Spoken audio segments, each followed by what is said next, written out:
Hello everyone and welcome to another video. Now I can only apologise for what is the fourth Starfield video in a row, but I simply couldn't move on with my upload schedule until I had tried the game with no graphics card. As you know, I like to put all the latest game releases to the test in a system without a discrete GPU, and today it's the turn of this demanding new title.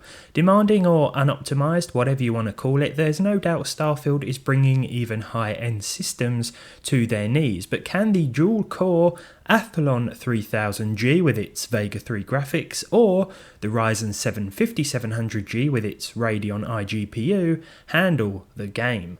First, it's the turn of the Athlon, and I need spend no more time talking about this. 720p with the lowest settings and 50% scale with dynamic res enabled. It's almost possible to count the pixels here, and even when I overclocked the integrated graphics to 1600 MHz up from 1100, we were seeing less than 20 FPS. I will try, however, to run this again in a few months with this APU if the game has received any noticeable performance patches by then. I guess it's up to the Ryzen 7 5700G now.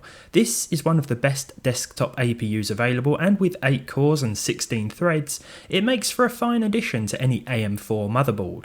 It's a bit pointless if you plan on getting a graphics card. I'd recommend the 5700X instead, but as part of a low-cost gaming system or HTPC, it'll do an excellent job. The onboard Radeon graphics will hit 2000 MHz, and in Starfield, albeit with the lowest settings, 30 FPS is possible. I started with a base resolution of 1080p but enabled dynamic res, 50% scaling and FSR2 instead of CAS because it looks sharper and doesn't really affect performance, not with this setup anyway.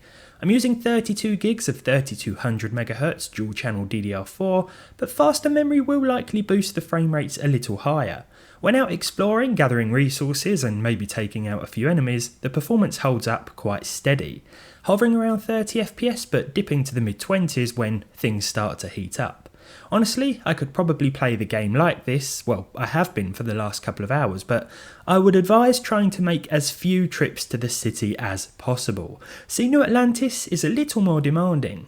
There are moments when we see 30 FPS here, moments for sure, but most of the time it's going to be mid to low 20s in terms of that average. It doesn't matter too much if you're just walking around talking to people, but if you decide to wipe out the whole town and the action starts to heat up again, well, you're going to see even more frame drops. As I've said in other videos though, performance will vary so much depending on where you are and what you're doing, so I've sort of avoided calculating exact average and percentile lows for now.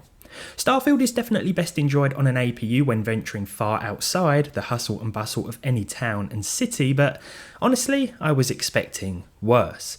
Unfortunately, this game is best reserved for those top tier integrated graphics. It's far from perfect, a phrase I've used a lot this week, most definitely applies here, but it is a solid effort, especially from the 5700G.